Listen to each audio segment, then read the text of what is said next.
This is the story of Vietnam War gun trucks. You'll see how they were created and why, the bizarre yet powerful models with horrific firepower, and in the end, the tragic story of how a Medal of Honor was earned in one of them.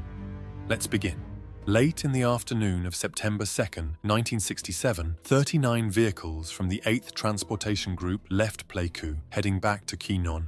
The trucks had already delivered supplies to the 1st Cavalry Division earlier that day and were heading back. A 5,000-gallon fuel tanker at the rear of the convoy was struggling to keep pace, causing the convoy to split into two sections, leaving a gap of about 500 meters between them. This worried the convoy commander, as there were only two jeeps armed with M60 machine guns providing security for the convoy, and with the convoy divided, they couldn't effectively support each other in case of an ambush. As he was thinking about this, a 57mm rocket hit the lead jeep, killing one soldier and injuring two others, and the ambush was sprung. All hell broke loose as the enemy opened up with AKs, rocket-propelled grenades, recoilless rifles, and remotely triggered mines. Around 29 trucks were caught in a 700-meter kill zone by attackers concealed in the tree line alongside the road. In just a few minutes, multiple trucks were disabled. At the same time, the trailing 5,000-gallon fuel tanker was directly hit and started burning. Fortunately for the US forces, at least it didn't explode. Exposed, without cover, and lightly armed, US soldiers tried to defend themselves against the onslaught. A company from the 1st Cavalry Division, stationed less than a mile east of the ambush site, quickly mobilized to respond, arriving at the ambush site about 15 minutes later. However, by the time they arrived, it was all over. The enemy had disappeared into the jungle, leaving behind a devastated convoy. 9 soldiers were killed, 17 wounded, and around 30 vehicles destroyed. This ambush showed how poorly protected the convoys were that delivered all the essential supplies for the army. The North Vietnamese army and Viet Cong were well aware of this and used the advantage of terrain ideal for ambushes. Narrow mountain roads surrounded by jungles and forests with sharp, blind curves were perfect for setting up ambushes. On routes called Devil's Hairpin or Death Valley, ambushes happened almost daily. Since tanks and armored vehicles at that time were few in number and needed more on the front lines, the crews of these convoys were left to secure their own protection. And they did. The gun trucks of the Vietnam War were born out of pure improvisation, eventually earning the nickname Dragon's Breath from the enemy due to their immense firepower. But it didn't go smoothly. You will see some interesting, effective, and outright bizarre versions of these gun trucks and how they evolved from ordinary cargo trucks to mobile fighting units. Their armament was creatively designed to provide as much firepower as possible in the crucial first seconds of an ambush, with some having double or even quadruple heavy machine guns. But you'll see more of that.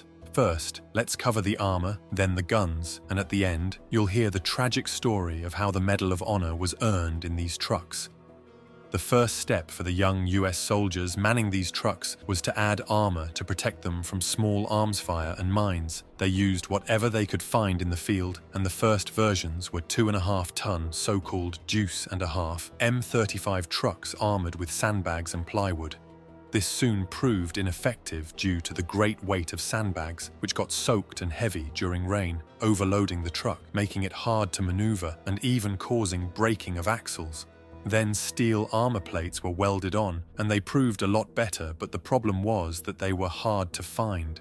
Because of this, the soldiers often tactically borrowed these materials from other bases, a polite way of saying they stole them. But when lives depend on it, the end justifies the means. They welded the steel plates around the truck's cargo bed to form the 4 walls of the gun box, thick enough to stop small arms fire and shrapnel. An inner steel wall was added, with a space between each layer to provide protection even against light anti-tank rockets. Plates were also welded around the engine, fuel tank, and cabin floor to protect the driver from mines.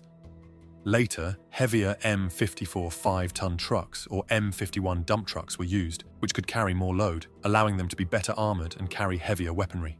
Later, someone had a crazy idea that actually worked. They took damaged and non-operational M113 armored personnel carriers, stripped them of their tracks, drivetrains, engines, leaving just the armored shell. Then they put them on M54 trucks, creating a kind of hybrid armored vehicle that actually worked. The The crew used the hull as a protective armored box and mounted machine guns and weapons on top of it. The problem was that they were fairly heavy and burdened the truck quite a bit. The truck's performance was significantly reduced, and with the M113 hull on the truck's cargo bed, it made it top-heavy and increased the risk of rollovers. However, they proved to be good protection for their crew, and there were several of them in different configurations, with the APC hull facing forward or backward for a variety of roles. Now let's talk about why they were so effective, the weaponry. At first, they mounted just M60 machine guns, but soon it got out of control with the addition of extreme firepower. The most crucial time in an ambush is the first few seconds after it is sprung, when it becomes clear what will happen next. They had to unleash as much firepower as possible in the shortest time to repel the enemy attack, suppress them, and allow the convoy to either break through or push them back. On most gun trucks, multiple M60s were mounted on pivoting platforms inside the gun box, so they could cover multiple directions.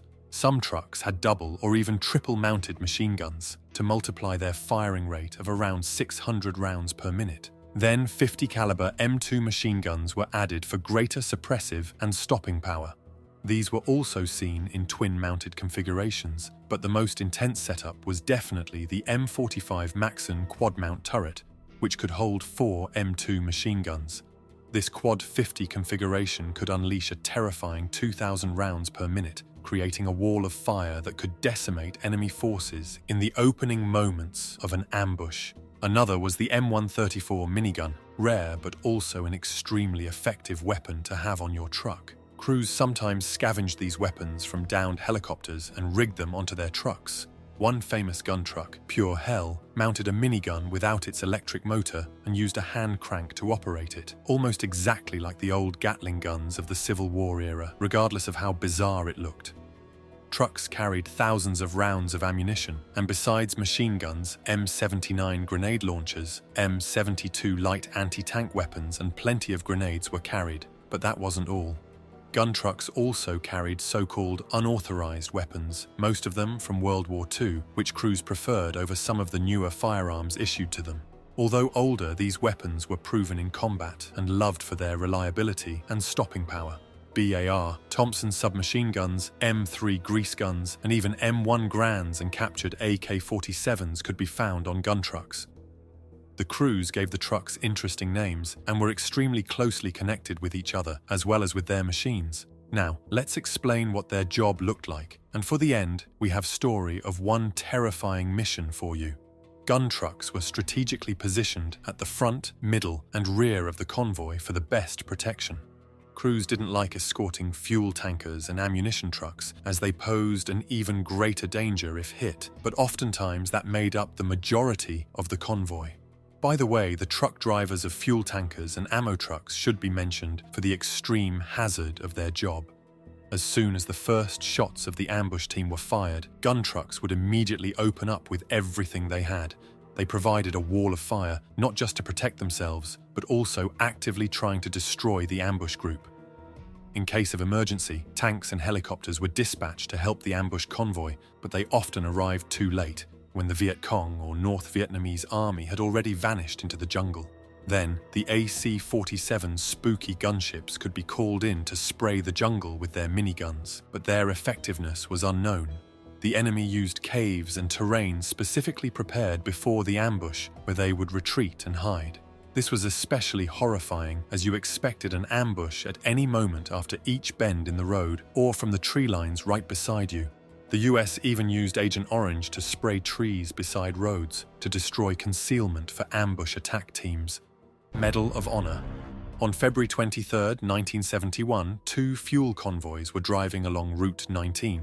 That day, Sergeant Hector Diaz was filling in as the leader of the gun truck, Brutus. The convoy was under the protection of several gun trucks from the 545th Transportation Company, when suddenly a large group of NVA soldiers ambushed them as they reached the top of An Khe Pass. The NVA launched their attack by hitting the gun truck, the Creeper, with a rocket, blowing out its tires. Despite being immobilized, the crew of the Creeper continued to fire at the enemy. Meanwhile, the gun truck Playboys rushed towards the kill zone when an enemy soldier tried to take them out with a B-40 rocket. Seeing this, the driver slammed on the brakes and the rocket missed, while the crew took down the attacker with their .50 caliber machine gun. As the ambush raged on, the convoy commander in Playboys directed them to pull up next to a damaged fuel tanker. The crew fired back at the enemy, causing many of the NVA soldiers to scatter. The battle dragged on for nearly 20 minutes.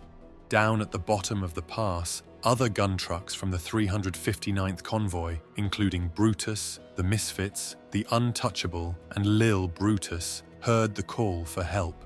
They raced up the mountain into the kill zone, with the minigun on Brutus leading the charge. With 5 gun trucks and a tank now in the fight, they were able to lay down heavy fire on the enemy. But in the middle of the firefight, the minigun on Brutus jammed. As Diaz and Hauser worked quickly to fix it, a NVA soldier threw a grenade into the truck's gun box. Without hesitation, Larry Dahl saw what was happening and threw himself onto the grenade, sacrificing his life to save the rest of his crew. The explosion rocked Brutus, and the other gun trucks knew something terrible had happened. Mallory, the driver, was hit by shrapnel but was still able to drive. Hauser, though injured, stayed conscious and radioed Mallory to get them out of the ambush. He managed to drive Brutus to a nearby checkpoint where a medevac helicopter was waiting to airlift the wounded. For his heroic act, Larry Dahl was awarded the Medal of Honor posthumously, representing the heroes of Vietnam's gun trucks. In all, an estimated 300 to 400 trucks were transformed in this way. Senior officers saw the gun truck as a temporary solution until enough V-100 armored cars arrived. However, by 1970, it became obvious to all that the V-100 was a death trap if the armor was penetrated. Furthermore, it also had problems with its powertrain, so the gun trucks continued to serve until the last American truck company was inactivated in South Vietnam in 1972. With the end of the Vietnam War, most were either scrapped or returned to cargo carrying. One truck, an M54 named by its crew Eve of Destruction, was brought back intact and is on display at the Army Transportation Museum at Fort Eustis, Virginia.